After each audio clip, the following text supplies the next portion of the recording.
Fresher होने की वजह से मोहित को जॉब ढूंढना मुश्किल हो रहा है।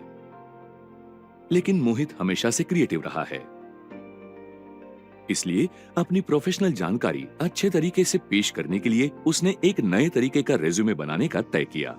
उसे आशा है कि अब उसके रेज्यूमे से इंप्रेस होकर नौकरी देने वाले उसे अपॉइंटमेंट देंगे। उसने एक विजुअल रेज्यूमे बनाने का तय किया। आइए विजुअल रेज्यूमे के बारे में सीखते हैं।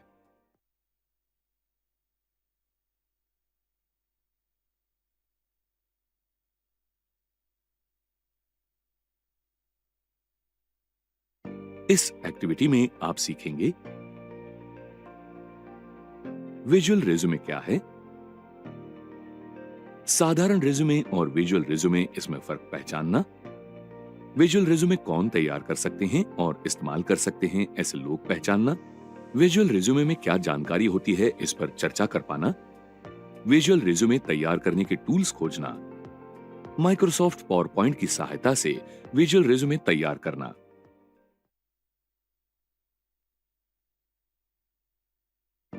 विजुअल रेज्यूमे क्या है?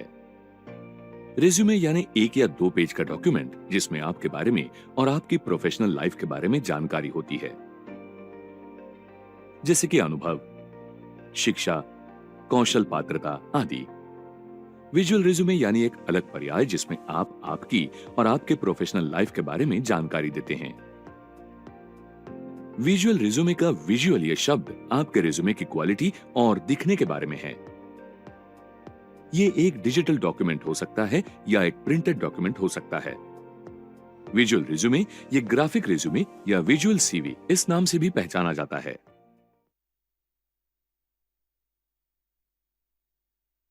सामान्य जागरूकता, सीवी यानी लैटिन भाषा में करिकुलम विटाए इन शब्दों का संक्षिप्त स्वरूप है। इसका अर्थ जीवन की दिशा। रेज्यूमे ये नौकरी खोजने के लिए और अर्जी करने के लिए इस्तेमाल किया जाता है, तो सीवी ये शिक्षा के संदर्भ में इस्तेमाल किया जाता है। एक साधारण रेज्यूमे और विजुअल रेज्यूमे इनमें क्या फर्क है? दृश्य स्वरूप ये इन दोनों प्रकार में मुख्य फर्क है। एक साधारण रेज्यूमे जानकारी पर आधारित होता है, तो एक विजुअल रेज्यूमे ज्यादा कलात्मक होता है। कैसे? आइए देखते हैं। साधारण रेज्यूमे में आपकी आम जानकारी दी होती है, जैसे कि नाम और पता। इसमें शिक्षा और प्रोफेशनल अनुभव और पसंद इसकी भी जानकारी होती है। साधारण रेज्यूमे का स्ट्रक्चर या टेम्पलेट तय होता है। विजुअल रेज्यूमे ये साधारण रेज्यूमे का एक प्रगत रूप है। इसमें भी साधारण रेज्यूमे जैसे ही प्राथमिक जानकारी होती है, लेकिन इसमें बाकी घटक भी शामिल होते हैं। कुछ दृश्य घटक यानी आइकॉन्स, चित्र, ग्राफिक्स और बहुत कुछ। विजुअल रेज्यूमे चुने जाने की संभावना साधारण रेज्यूमे से ज्यादा होती है। विजुअल रेज्यूमे की प्रथमदर्शनी प्रभाव निर्माण करने में सहायता होती है। विज्ञान ये बताता है कि हमारी आंखें आकर्षक चित्र की तरफ कंटेंट से ज्यादा जल्दी आकर्षित होती हैं।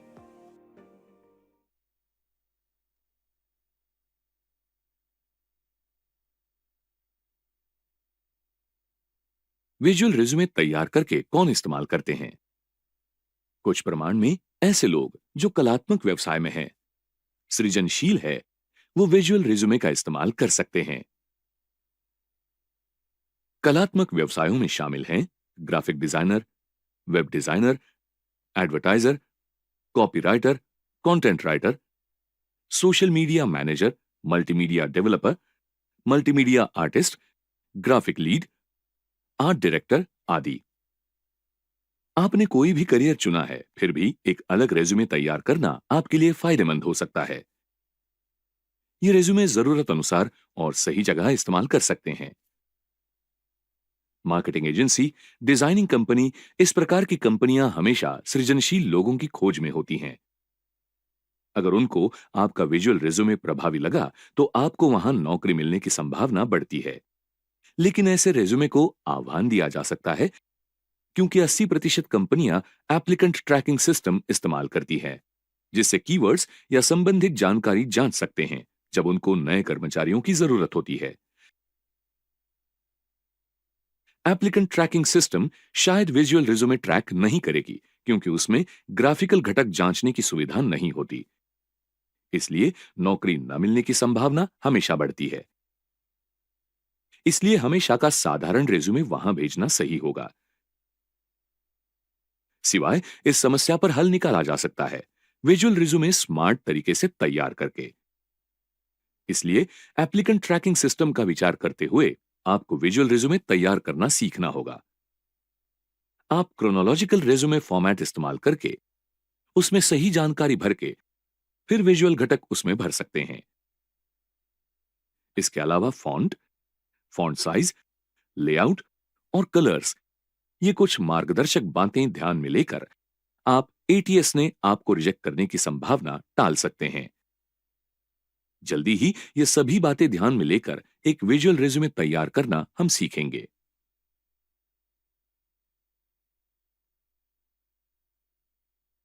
विजुअल रिज्यूमे में क्या जानकारी होती है? हमने पहले भी देखा है कि एक विजुअल रिज्यूमे में प्रोफेशनल जानकारी होती है और वो पूरी करने के लिए कुछ विजुअल और कलात्मक घटक होते हैं। आइकॉन्स और इंफोग्राफिक्स ये जानकारी जताने का सर्वोत्तम मार्ग है। अब हम कुछ आइकॉन्स देखते हैं। ये आइकॉन्स क्या निर्देशित करते हैं? करेक्ट, वो काम का अनुभव बताते हैं। इसी प्रकार विविध आइकॉन्स बाकी विविध जानकारी देते हैं।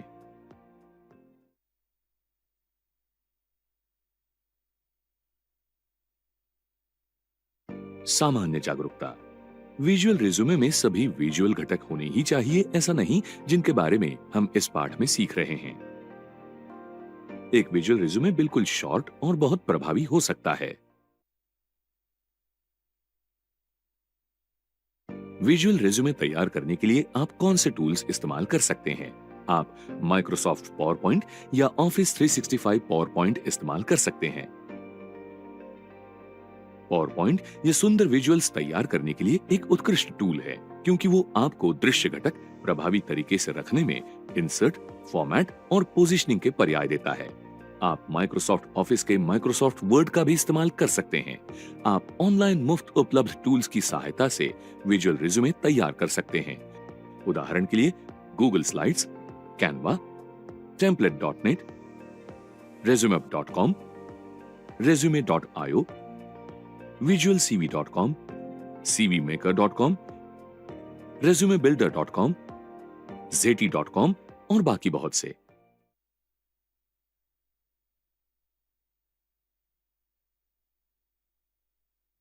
पावर पॉइंट की सहायता से विजुअल रिज्यूमे कैसे तैयार करते हैं? विजुअल रिज्यूमे तैयार करना शुरू करते हैं। माइक्रोसॉफ्ट वेबसाइट पर टेम्पलेट सर्च कीजिए।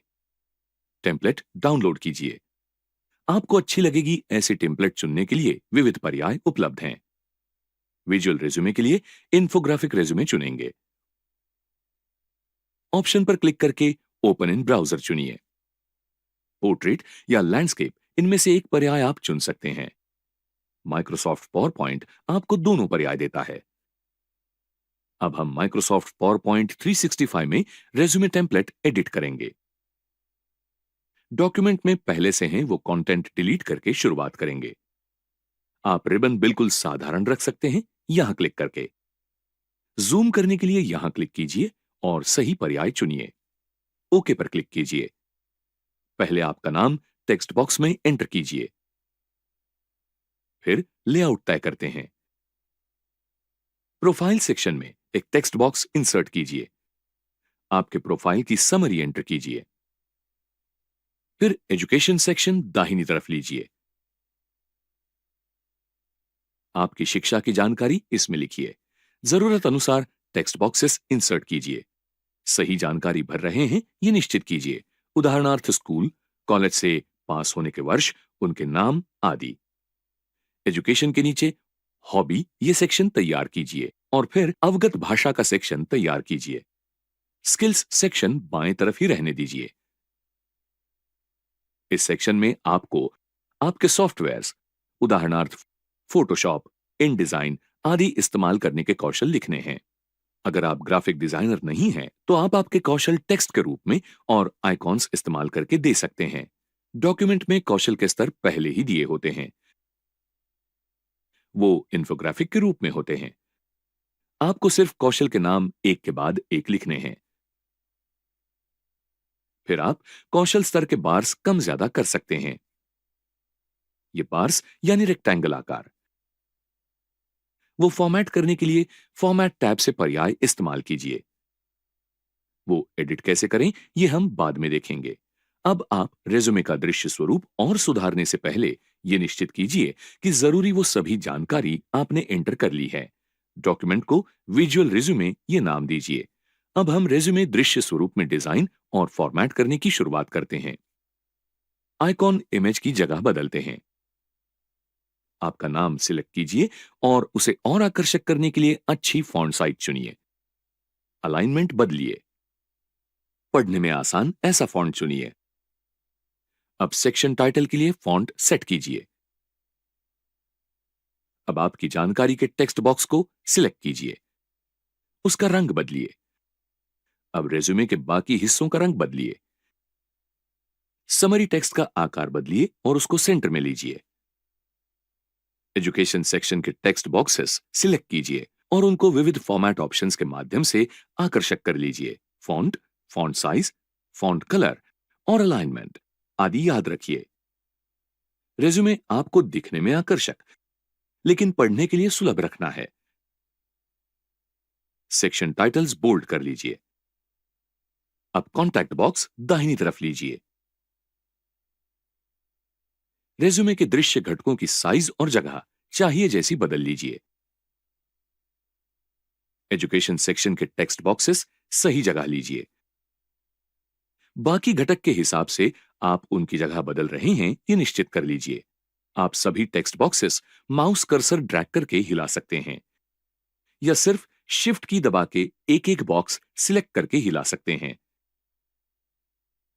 फिर टेक्स्ट बॉक्सेस सिलेक्ट कीजिए।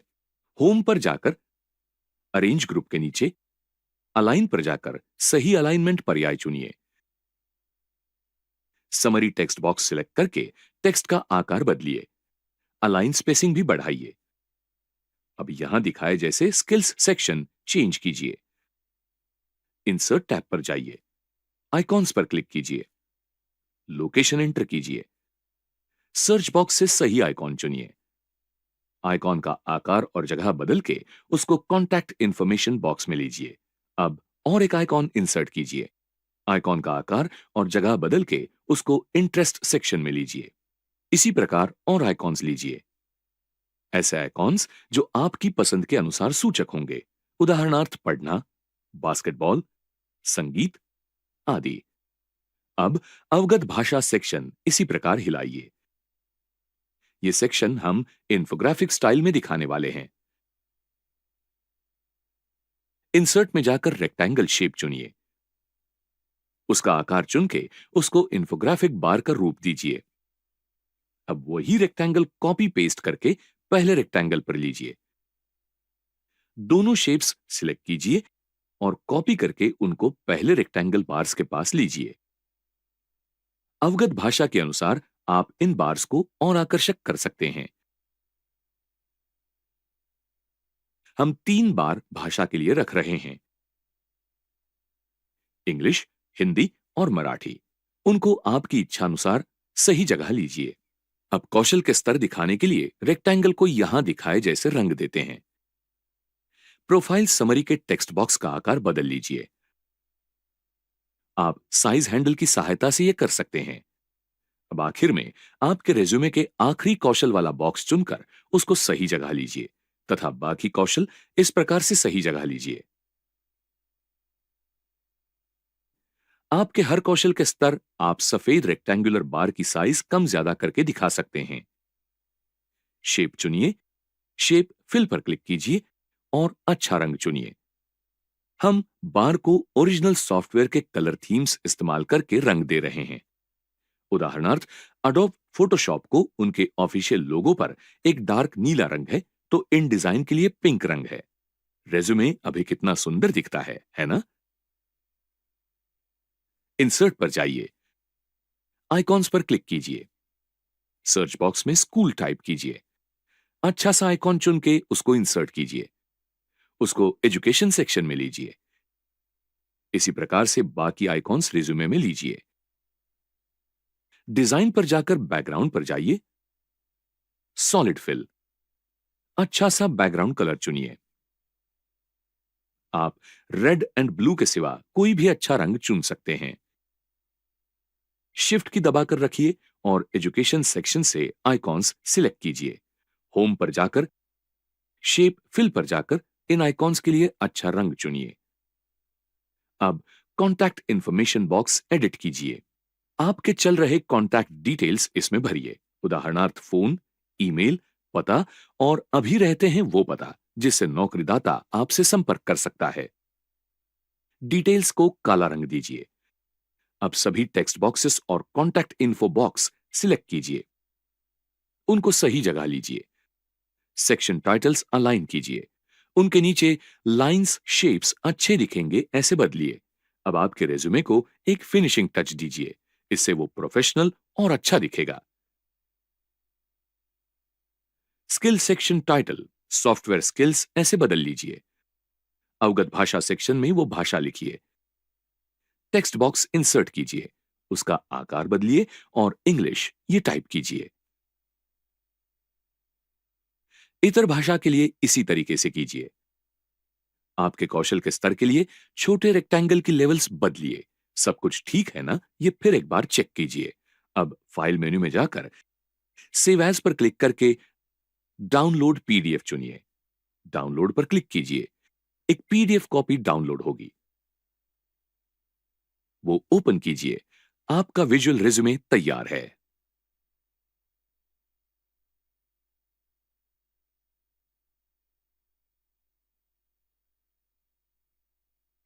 आइए देखते हैं आपने इस एक्टिविटी में क्या सीखा। विजुअल रिज्यूमे क्या है,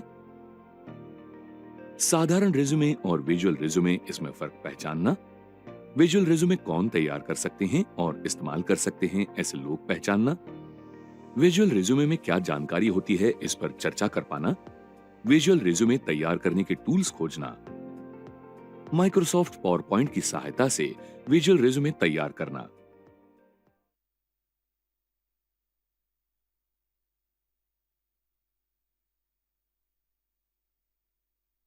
मोहित अब कंपनियों के जवाब की राह देख रहा है और उसका ड्रीम जॉब उसको जल्दी ही मिलेगा, ऐसी उसको आशा है।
इनकम टैक्स रिटर्न फाइल करना। हाल ही में भारत का आयकर विभाग अपनी वेबसाइट पर एक नया पोर्टल लेकर आया है। आइए नए पोर्टल पर एक नजर डालते हैं और देखते हैं कि आप अपना आयकर रिटर्न ऑनलाइन कैसे दाखिल कर सकते हैं। नए यूजर का रजिस्ट्रेशन। अपना आईटी रिटर्न दाखिल करने के लिए वेबसाइट www.incometax.gov.in पर जाएं। ये पोर्टल पूरी तरह उत्तरदायी है, यानी इसका इस्तेमाल इंटरनेट एक्सेस वाले किसी भी डिवाइस से ITR फाइल करने के लिए किया जा सकता है। एक नया लॉगिन आईडी और पासवर्ड बनाने के लिए स्क्रीन के ऊपरी दाएं कोने में रजिस्टर करें बटन पर क्लिक करें। यहाँ आपको चुनने के लिए 2 तरह के ऑप्शंस मिलेंगे, टैक्स पेयर और अन्य। टैक्स पेयर टैब में अपना पैन डिटेल भरें। सबसे ऊपर आप देख सकते हैं कि रजिस्ट्रेशन प्रक्रिया में 4 स्टेप हैं। शुरू करें, जानकारी भरें, डिटेल वेरीफाई करें और अपने खाते को सुरक्षित करें। शुरू करने के लिए टैक्स पेयर चुनें और यूजर का पैन नंबर प्रदान करें और इसे सिस्टम द्वारा वैलिडेट करवाएं। एक बार जब ये सफलतापूर्वक वैलिडेट हो जाता है तो पोर्टल ये पुष्टि करने के लिए कहेगा कि क्या आप इंडिविजुअल टैक्स पेयर के रूप में रजिस्ट्रेशन करना चाहते हैं। यस पर क्लिक करें और फिर जारी रखें पर क्लिक करें। ये आपको रजिस्ट्रेशन फॉर्म में अगले पेज पर ले जाएगा। इस फॉर्म में बेसिक डिटेल्स के तहत सभी जरूरी जानकारियां भरें और जारी रखें पर क्लिक करें। कॉन्टैक्ट डिटेल के तहत सभी संबंधित विवरण भरें, फिर से जारी रखें पर क्लिक करें। जैसे जैसे आप एक स्टेप से दूसरे स्टेप पर बढ़ते हैं, ध्यान दें कि कैसे पूरे किए गए स्टेप ग्रीन कलर में बदल जाते हैं और पुष्टि करते हैं कि आपने उस स्टेप्स को सफलतापूर्वक पूरा कर लिया है। इसके बाद प्राइमरी मोबाइल नंबर और ईमेल आईडी पर प्राप्त होने वाले OTP को दर्ज करें, फिर जारी रखें पर क्लिक करें। अब आप रजिस्ट्रेशन के तीसरे स्टेप में पहुंच गए हैं। दी गई जानकारी का सत्यापन। सभी डेटा सही ढंग से दर्ज किया गया है, ये सुनिश्चित करने के लिए पेज पर सभी दी गई जानकारी को क्रॉस चेक करें। यदि कुछ चेंज करने की आवश्यकता है तो दाईं ओर एडिट विकल्प दिया गया है, जिसका उपयोग आप जानकारी मॉडिफाई करने के लिए कर सकते हैं। यदि सभी डिटेल सही ढंग से दर्ज किए गए हैं तो कंफर्म करें पर क्लिक करें। ये आपको रजिस्ट्रेशन प्रोसेस के चौथे और अंतिम स्टेप में ले जाएगा। अपने खाते को सुरक्षित करें, यहाँ सभी जरूरी जानकारी भरें। इसके बाद रजिस्टर करें पर क्लिक करें। आपको स्क्रीन पर रजिस्ट्रेशन सफलतापूर्वक किया गया का संदेश दिखाई देगा। यहाँ आपको अपना फाइलिंग यूजर पोर्टल आईडी भी मिलेगा। स्क्रीन पर नीचे लॉगिन करने के लिए प्रोसीड विकल्प खोजें। लॉगिन पेज पर जाने के लिए आप इस पर क्लिक कर सकते हैं, या आप होम पेज के ऊपरी दाएं कोने पर लॉगिन ऑप्शन से अपने रजिस्टर्ड यूजर आईडी और पासवर्ड के साथ बाद में लॉगिन कर सकते हैं। सभी के लिए लॉगिन प्रोसेस। अब होम पेज के ऊपरी दाईं कोने पर दिए गए ऑप्शन से लॉगिन करने का प्रयास करते हैं। लॉगिन करें बटन पर क्लिक करें। ये आपको एक पेज पर ले जाएगा जहां आपको अपना पैन नंबर या आधार नंबर या यूजर आईडी भरना होगा। इसके नीचे आपके पास नेट बैंकिंग के जरिए लॉगिन करने का भी ऑप्शन होगा। तदनुसार चुनें, जारी रखें पर क्लिक करें और आप अगले लॉगिन पेज पर आ जाएंगे। वो बॉक्स चुनें जहां वो आपसे आपके सिक्योर एक्सेस मैसेज की पुष्टि करने के लिए कहता है। अपना पासवर्ड डालें। यदि आप पासवर्ड भूल गए हैं तो आप नीचे दिए गए फॉरगॉट पासवर्ड बटन पर क्लिक कर सकते हैं। अभी के लिए जारी रखें पर क्लिक करें। ये आपको ई फाइलिंग पोर्टल के वेलकम पेज पर ले जाएगा। यहाँ आप देख सकते हैं कि पोर्टल पर आपकी प्रोफाइल का कितना प्रतिशत पूरा हुआ है और उसी के अनुसार आप साइट पर किन सेवाओं का विकल्प चुन सकते हैं। आप नीचे दिए गए अपडेट प्रोफाइल ऑप्शन पर क्लिक करके अपनी प्रोफाइल को अपडेट कर सकते हैं, या नीचे दिए गए स्किप करें ऑप्शन पर क्लिक करके आप ITR प्रक्रिया को जारी रख सकते हैं। आइए अभी के लिए स्किप करें पर क्लिक करें और आगे बढ़ें। ऑनलाइन ITR फाइल करने के लिए स्टेप्स। अब आप ITR डैशबोर्ड पर पहुंच गए हैं। अपनी पर्सनल डिटेल्स के अलावा यहाँ आपको कुछ और विकल्प मिलेंगे, जैसे कि ITR नाउ, टैक्स डिपॉजिट, हाल ही में दाखिल रिटर्न, पेंडिंग कार्यवाही, हाल ही में भरे गए फॉर्म्स और शिकायतें। आगे बढ़ने के लिए फाइल नाउ बटन पर क्लिक करें। फाइल करने के लिए संबंधित वर्ष का उल्लेख फाइल नाउ बटन के ऊपर किया जाएगा। अगले पेज में यहाँ सेलेक्ट असेसमेंट से करंट A.Y चुनें। स्वचालित रूप से ड्रॉप डाउन करें। नीचे दिए गए अन्य विकल्प डिसेबल हो जाएंगे। नीचे कंटिन्यू बटन पर क्लिक करें। इसके बाद आपको आगे बढ़ने के लिए ऑनलाइन फाइलिंग मोड का चयन करना होगा। अगर आपके पास ITR के लिए कोई ड्राफ्ट सेव किया हुआ है तो वो यहाँ दिखेगा, अन्यथा आपको नया ITR खोजने के लिए स्टार्ट न्यू फाइलिंग पर क्लिक करना होगा। व्यक्तिगत HUF और अन्य विकल्पों में से आपके लिए लागू स्थिति का चयन करें, फिर कंटिन्यू पर क्लिक करें। आगे बढ़ने के लिए ड्रॉप डाउन से ITR चुनें। कृपया अपने फॉर्म टाइप का चयन करने के लिए दिए गए निर्देशों को पढ़ें और तदनुसार चुनें। यहाँ ITR 1 फॉर्म चुनें। आप पेज के बाईं ओर कंटिन्यू बटन पर क्लिक करके इसके बारे में मार्गदर्शन ले सकते हैं कि आपको कौन सा ITR फॉर्म चुनना चाहिए। अब बटन पर क्लिक करें। ITR 1 के साथ जारी रखें। अगले पेज पर लेट्स गेट स्टार्टेड पर क्लिक करें। यहाँ एक पेज कुछ चेक बॉक्स के साथ है। ये आपको आपकी ITR फाइलिंग के भरने के कारण के लिए ऑप्शंस देगा। उपयुक्त बॉक्स चुनें। कंटिन्यू पर क्लिक करें। आपको एक पॉपअप दिखाई देगा जहां ये आपको बताता है कि IT विभाग के पास पहले से उपलब्ध जानकारी के अनुसार सिस्टम द्वारा आपके ITR फॉर्म की जानकारी पहले से भर दी गई है। ये उन लोगों के लिए है जिनके एम्प्लॉयर ने IT विभाग को अपना फॉर्म 16 विवरण पहले ही जमा कर दिया है। यदि आपके पास फॉर्म 16 नहीं है तो आपको ई फाइलिंग प्रक्रिया में अगले चरणों में सभी जानकारी मैन्युअल रूप से भरनी होगी। पॉपअप बंद करें। आप देख सकते हैं कि आप अपने ITR को सफलतापूर्वक पाने के 3 स्टेप्स में से पहले स्टेप में पहुंच गए हैं।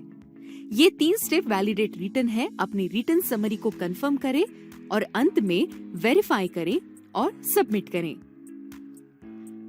वैलिडेट रिटर्न के तहत आपको 5 टैब में आवश्यक सभी विवरण भरने होंगे, जैसे कि personal information, gross total income, total deductions, tax paid, total tax liability.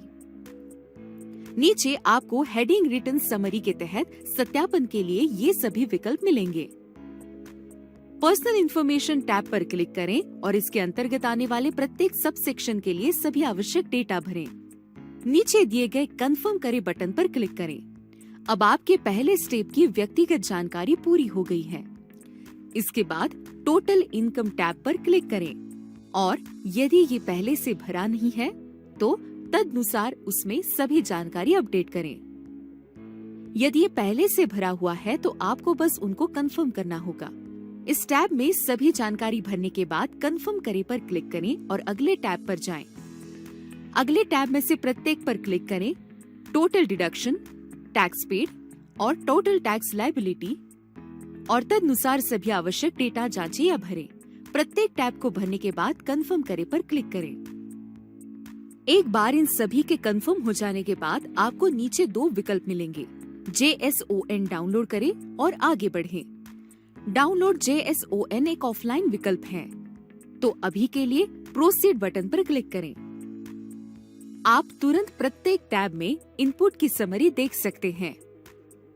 नीचे दिए गए प्रीव्यू रिटर्न बटन पर क्लिक करें और आपको ITR फाइलिंग प्रक्रिया के अगले स्टेप पर ले जाया जाएगा। प्रीव्यू के तहत अपना रिटर्न जमा करें और सभी संबंधित विवरण भरें। एक बार हो जाने के बाद पेज के निचले भाग में प्रीव्यू के लिए प्रोसीड पर क्लिक करें। अब आप पूरा ITR ई फाइलिंग फॉर्म भरने से पहले देख पाएंगे। आप चाहे तो डाउनलोड बटन पर क्लिक करके इसे सेव कर सकते हैं या इसे प्रिंट कर सकते हैं। अब पृष्ठ के नीचे स्क्रॉल करें और सत्यापन के लिए प्रोसीड बटन पर क्लिक करें। यदि आप पूरी प्रक्रिया के दौरान कोई विवरण भरने से चूक गए हैं, तो ये स्क्रीन आपको त्रुटियां दिखाएगी। आप नीचे उनमें से प्रत्येक त्रुटि को चुनने के बाद और उसके अंतर्गत संबंधित डेटा भरने के बाद ही आगे बढ़ सकते हैं। सत्यापन पूरा होने के बाद वेरीफाई करने के लिए प्रोसीड पर क्लिक करें। वेरिफिकेशन पूरा करने के लिए आपको 3 विकल्प चुनने के लिए मिलेंगे।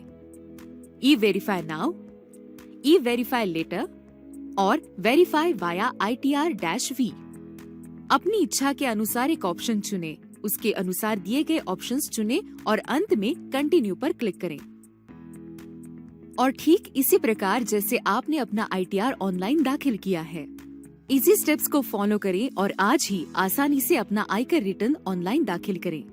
वित्तीय रिकॉर्ड बनाए रखने या ऋण प्राप्त करने के लिए ITR दाखिल करना महत्वपूर्ण है।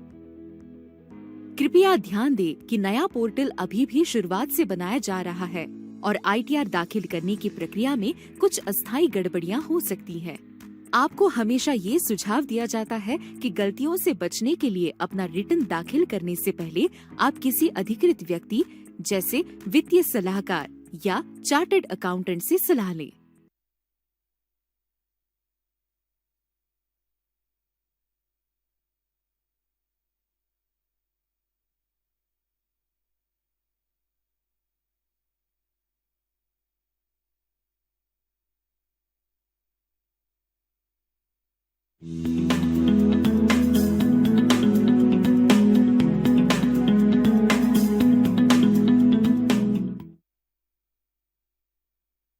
अटल पेंशन योजना ये भारत सरकार द्वारा प्रस्तुत की गई योजना है जिसके अंतर्गत असंगठित विभाग से कर्मचारी पेंशन का लाभ उठा सकते हैं।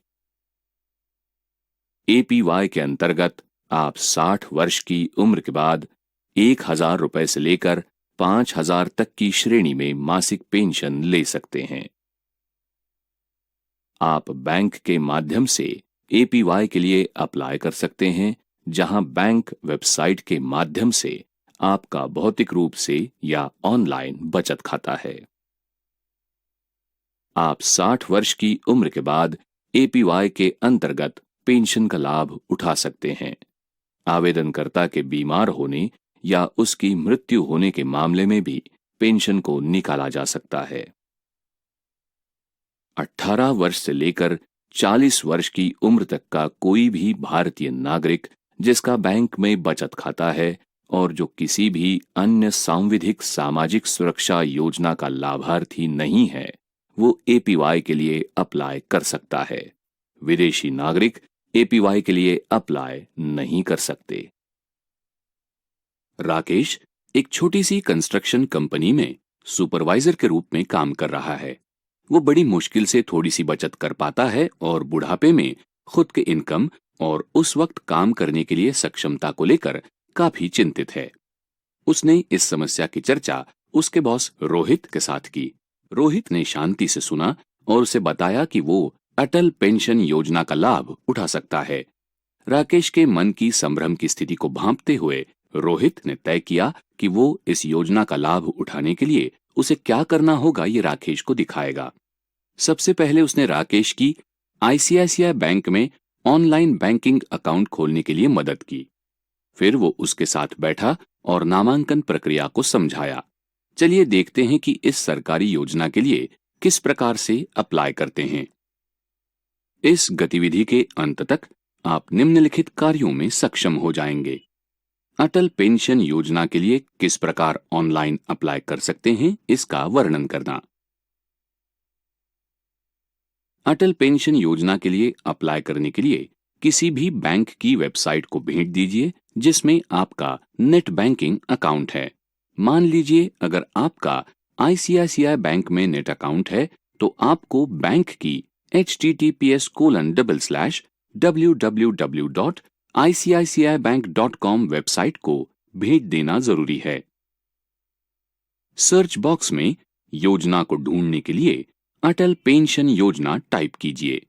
अटल पेंशन योजना से संबंधित लिंक्स की सूची प्रदर्शित होती है। सूची से अटल पेंशन योजना विकल्प पर क्लिक कीजिए। योजना के बारे में विवरण इस पेज पर प्रदर्शित होते हैं। इन विवरणों को ध्यानपूर्वक पढ़िए। हाउ टू सब्सक्राइब पर क्लिक कीजिए। प्रदर्शित पेज पर इस योजना की सदस्यता के लिए स्टेप्स दी है। इस जानकारी को ध्यानपूर्वक पढ़िए और लॉगिन आइकन पर कर्सर ले जाकर आपके अकाउंट में लॉगिन कीजिए। आपके अकाउंट में लॉगिन करने के लिए आपके नेट बैंकिंग के क्रेडेंशियल्स एंटर कीजिए, जैसे कि आपका यूजर नेम और पासवर्ड। कस्टमर सर्विस इस मेन्यू विकल्प पर क्लिक कीजिए। ड्रॉप डाउन की सूची से सर्विस रिक्वेस्ट्स विकल्प पर क्लिक कीजिए। इस पैकेज के अंतर्गत प्रस्तुत की जा रही सेवाओं की सूची प्रदर्शित होती है। एनरोल फॉर अटल पेंशन योजना इस विकल्प पर क्लिक कीजिए। ऑनलाइन फॉर्म प्रदर्शित हुआ है। आवश्यक विवरणों को फिलअप कीजिए और सबमिट बटन पर क्लिक कीजिए। अटल पेंशन योजना के लिए आपके नामांकन के पुष्टिकरण का संदेश प्रदर्शित होता है। तो आपने देखा कि अटल पेंशन योजना के लिए नामांकन करना कितना आसान है। निश्चित रूप से आप इस योजना के बारे में उन लोगों को जरूर बताइए जो लोग इसका लाभ उठा सकते हैं। इस उपक्रम में नामांकन कराने के लिए कम से कम 10 लोगों को प्रेरित कीजिए। यदि उन्हें इसकी प्रक्रिया के बारे में जानकारी नहीं है तो इसके बारे में आप उन्हें जानकारी दीजिए। सेवानिवृत्ति के बाद कुछ इनकम मिलना वरिष्ठ नागरिकों के लिए बड़ी राहत की बात होती है। इसे प्राप्त करने में उनकी मदद करने से आप बड़े तौर पर समाज की सेवा करेंगे।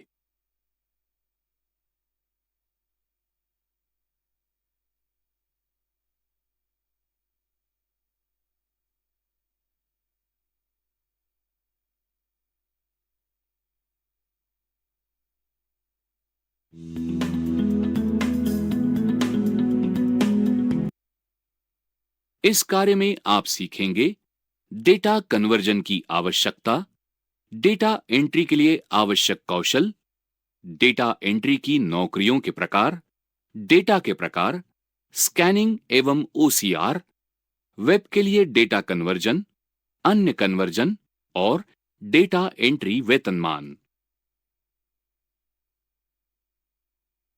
आज हालांकि काफी अधिक डेटा ऑनलाइन एंटर किया जाता है, फिर भी बड़ी मात्रा में सूचना अभी भी कागजों में स्टोर की जाती है।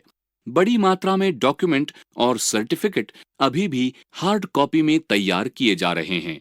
ऐसे डेटा और डॉक्यूमेंट का डिजिटल फॉर्मेट में कन्वर्जन आज संस्थाओं की आवश्यकता बन गया है।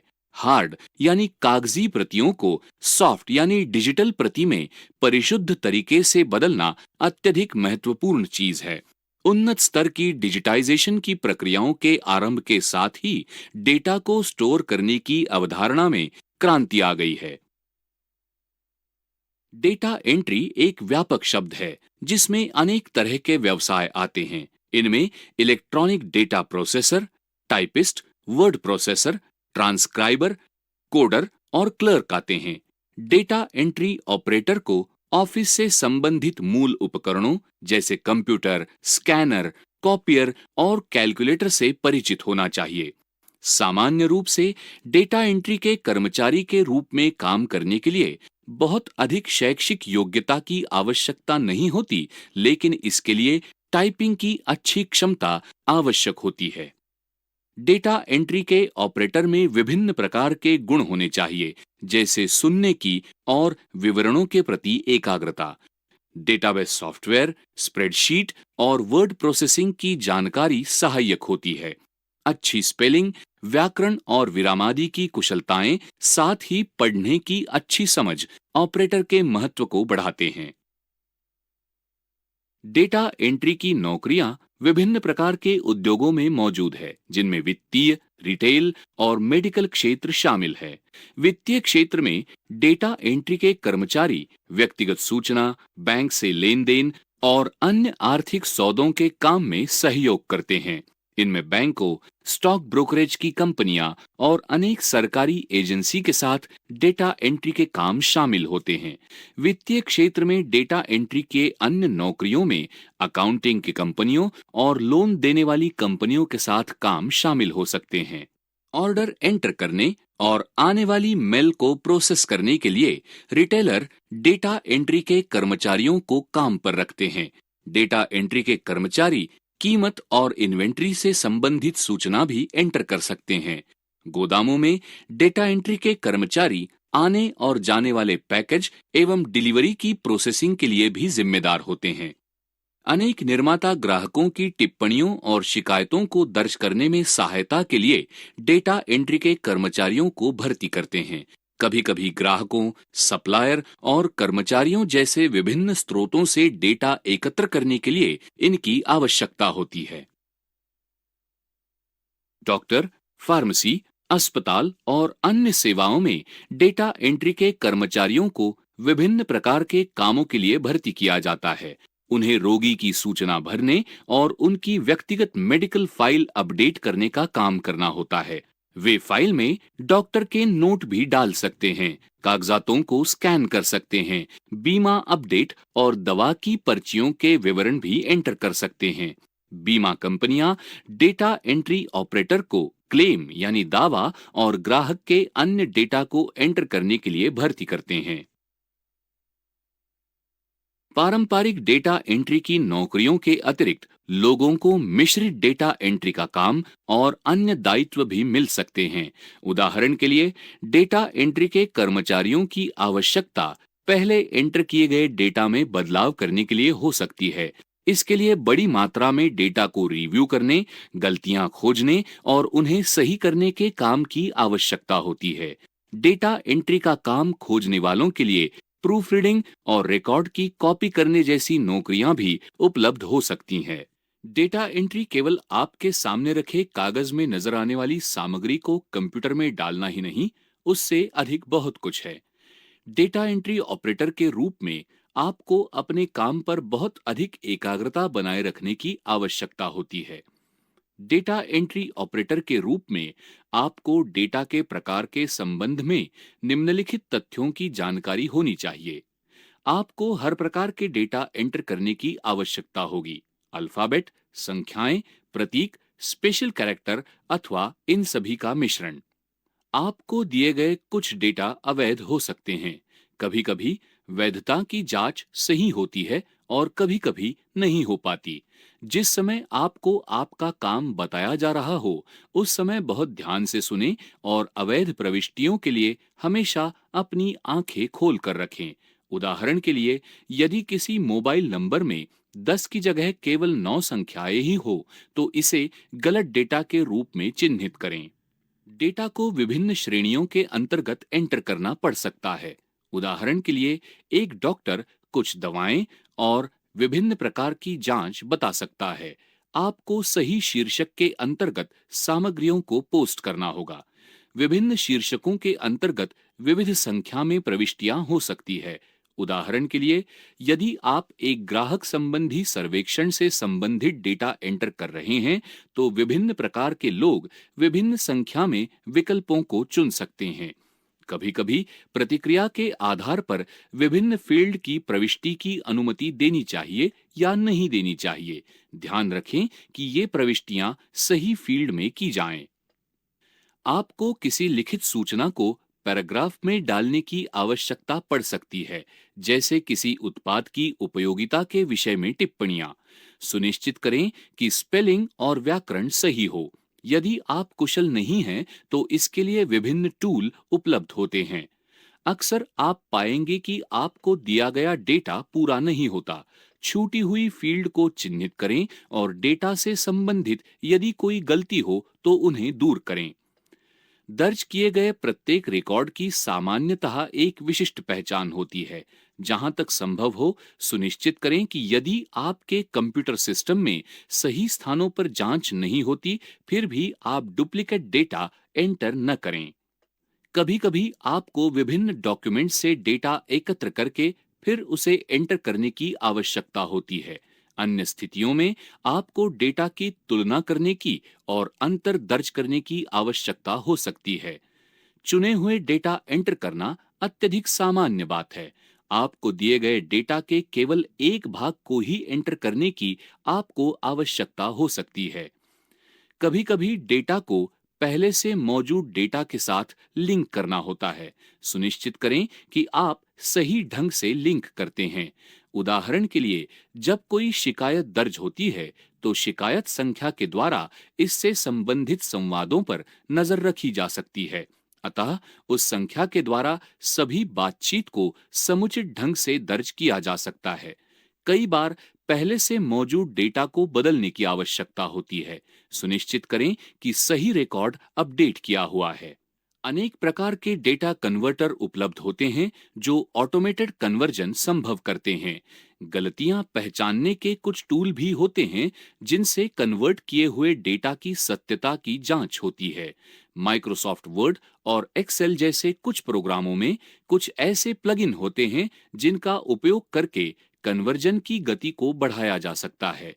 कन्वर्जन के कुछ काम में डेटा की पुष्टता को सुनिश्चित करने के लिए खुद प्रूफ रीडिंग और एडिटिंग करने की आवश्यकता होती है।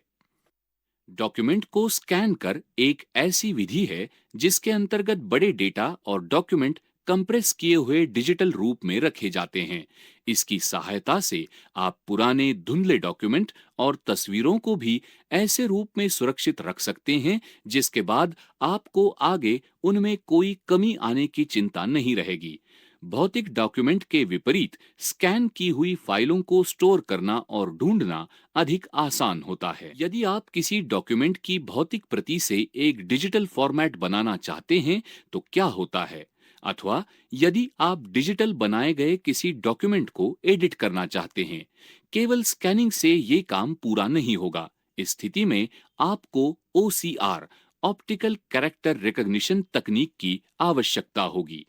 डिजिटल रेप्लिकेशन का ये प्रोग्राम केवल स्कैन किए हुए डॉक्यूमेंट अथवा डिजिटल रूप से ली गई तस्वीरों से फॉन्ट को ही नहीं पढ़ता, ये डॉक्यूमेंट में लाइन ब्रेक को पहचान सकता है, कॉलम को विभाजित कर सकता है, तस्वीरों को ग्राफिक्स में बदल सकता है, टेक्स्ट को कीवर्ड के द्वारा खोजे जाना संभव बनाता है और डॉक्यूमेंट में एडिटिंग संभव बनाता है। ये प्रक्रिया अत्यधिक आसान है और इसमें केवल कुछ सेकंड ही लगेंगे। वर्तमान ई पब्लिशिंग के युग में ई बुक, ई जर्नल और ई मैगजीन जैसी चीजें जीवन का हिस्सा बन चुकी है। पाठक पूरे विश्व में कहीं से भी सर्फ कर सकने का लचीलापन और आजादी चाहते हैं। प्रकाशन संस्थाओं ने ग्लोबल संस्करण और प्रारूप में उनकी वेब सामग्री की उपलब्धता के महत्व को सत्य स्वीकार कर लिया है और अब वे आपके डेटा तदनुसार कन्वर्ट कर रहे हैं। अक्सर एक फॉर्मेट के डॉक्यूमेंट को अन्य फॉर्मेट में उपयोग करने की आवश्यकता होती है। उन्हें आवश्यकतानुसार कन्वर्ट किया जाता है।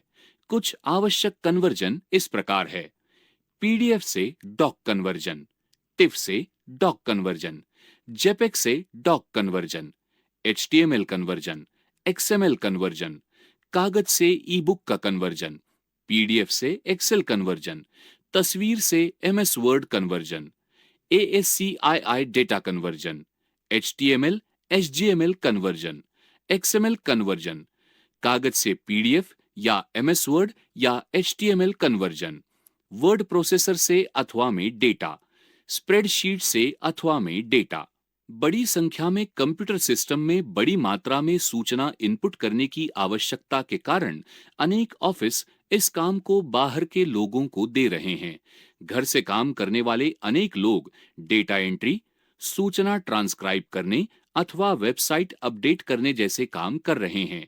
कुछ कंपनियों में आरंभिक प्रशिक्षण के लिए आवेदकों को उनके ऑफिस जाना पड़ता है। डेटा एंट्री के काम के लिए भुगतान प्रति घंटे की दर से, प्रति शब्द की दर से अथवा किसी प्रोजेक्ट या इकाई के लिए निर्धारित तय कीमत के आधार पर किया जा सकता है। इन कामों के लिए भुगतान विभिन्न तथ्यों पर आधारित होता है, जैसे स्थान, घर अथवा ऑफिस से काम, कर्मचारी की स्थिति और अपेक्षित कुशलता का स्तर। सामान्यतः ये मध्यम स्तर पर भुगतान करने वाला व्यवसाय है और यदि कोई संस्था अधिक वेतन देने का वायदा करती है तो उस पर विश्वास नहीं किया जा सकता।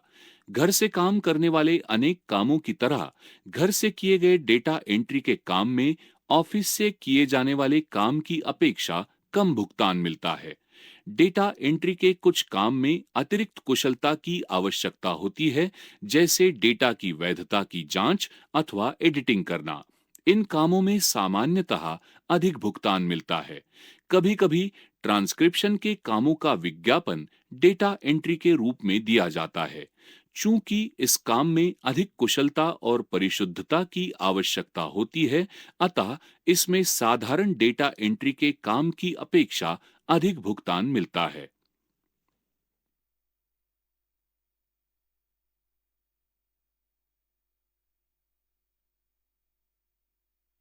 आज हालांकि काफी अधिक डेटा ऑनलाइन एंटर किया जाता है, फिर भी बड़ी मात्रा में सूचना अभी भी कागजों में स्टोर की जाती है।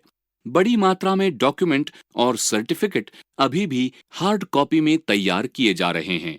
ऐसे डेटा और डॉक्यूमेंट का डिजिटल फॉर्मेट में कन्वर्जन आज संस्थाओं की आवश्यकता बन गया है। हार्ड यानी कागजी प्रतियों को सॉफ्ट यानी डिजिटल प्रति में परिशुद्ध तरीके से बदलना अत्यधिक महत्वपूर्ण चीज है। उन्नत स्तर की डिजिटाइजेशन की प्रक्रियाओं के आरंभ के साथ ही डेटा को स्टोर करने की अवधारणा में क्रांति आ गई है।